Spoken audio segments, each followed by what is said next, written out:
যে বিল বিধানসভায় পাস হয়েছে সেগুলো কতটা কিরকম ভাবে কার্যকারী হয়।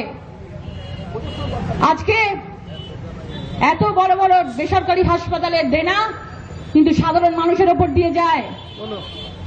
খুঁজে বের করে নেবেন যারা রাজনৈতিক ব্যক্তিত্ব এখানে আছেন, এই সরকারের অধীনে আছেন, মন্ত্রীরা রয়েছেন, নেতা নেত্রীরা রয়েছেন, তারা কি বেসরকারি হাসপাতালে যখন ভর্তি হয় তারা কি তাদের নিজেদের যতটুকুনি টাকা খরচা হয় তারা কি সেই টাকা দেয়, নাকি তারা তাদের কাছ থেকে বিনা পয়সায় বেসরকারি হাসপাতাল থেকে শুধুমাত্র ভয় দেখিয়ে আমি এটা করে দেবো, আমি এটা বন্ধ করে দেবো এই বলে তাদের কাছ থেকে চিকিৎসা করে নেয়।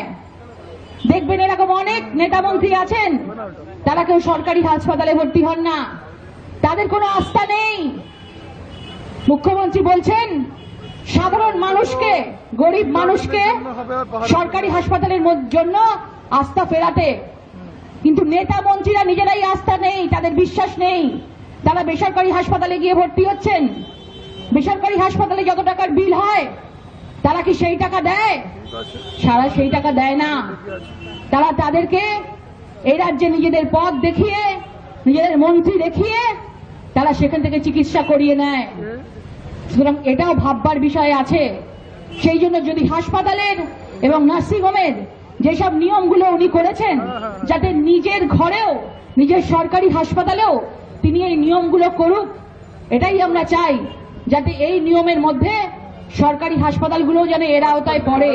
তাহলে সাধারণ মানুষ যেন, ইনফ্রাস্ট্রাকচার ভালো থাকলে সব সাধারণ মানুষ, সব গরিব মানুষ যেন সরকারি হাসপাতালে যেতে পারে। সেই বেডের সংখ্যা যেন তিনি বাড়ান, ডাক্তারের সংখ্যা যেন উনি বাড়ান, নার্সের সংখ্যা যেন উনি বাড়ান। এরকম যেন না হয়, এসএসকেএমে গিয়ে আমি দেখেছিলাম একটা বেডের মধ্যে 3 জন মহিলাকে রাখা হয়েছে, তারা কেউ শুতে পারছে না, গর্ভবতী 3 জন মহিলা 3 জনে বসে আছেন একটা খাটের মধ্যে। এই অবস্থা যদি সরকারি হাসপাতালে হয় তাহলে কেন তারা বেসরকারি হাসপাতালে যাবে না, সেটা আগে ঠিক করতে হবে। শিক্ষা প্রতিষ্ঠানের ওপর উনি একটা বিল আনবেন বলেছেন, নিশ্চয়ই আনবেন। প্রচুর টাকা ডোনেশন নেয়, কিন্তু সরকারি শিক্ষা প্রতিষ্ঠানে যেখানে প্রাইমারি শিক্ষক নিয়োগে টাকা নেওয়া হয়, প্রাইমারি শিক্ষক নিয়োগে যেখানে অ্যাপয়েন্টমেন্ট লেটার দিয়েও সেটা চেয়ে নেওয়া হয়, নিজের সরকারি বিদ্যালয়গুলোতে যদি এই অবস্থা হয়, টাকার বিনিময়ে প্রাইমারি শিক্ষক নিয়োগ করা হয়, তাহলে উনি বেসরকারি শিক্ষা প্রতিষ্ঠানে অত অত ডোনেশনের জন্য এত বড় বড় বিল উনি কি লিখবেন?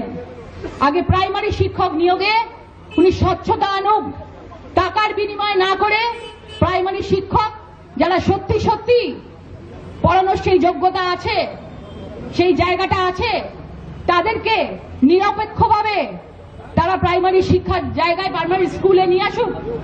তাহলে অনেক মানুষ প্রাইমারি স্কুলে, সরকারি স্কুলে ভর্তি হবে। সরকারি স্কুলে যদি এমন জিনিস পড়ানো হয় যেটা আগামী দিনের আমাদের ভবিষ্যতের প্রজন্ম, তারা ভবিষ্যতে একটা বেসরকারি মাধ্যমের সাথে পাল্লা দিতে পারে, তাহলে কেউ কোনো বেসরকারি স্কুলে যাবে না, কেউ এত ডোনেশন দেবে না। সেই জন্য আমরা চাই যে বেসরকারি যা যা বিল উনি আনছেন খুব ভালো করছেন, কিন্তু নিজের ঘরটা আগে দেখা উচিত। নিজের ঘরের স্কুল, নিজের ঘরের কলেজ, নিজের ঘরের হাসপাতাল সব ঠিকঠাক করে তবেই অন্যের ঘরে গিয়ে এত বিল, এত আইন আনা উচিত ছিল না। এবং আগামী দিনে আমরা এটা দেখতে চাই।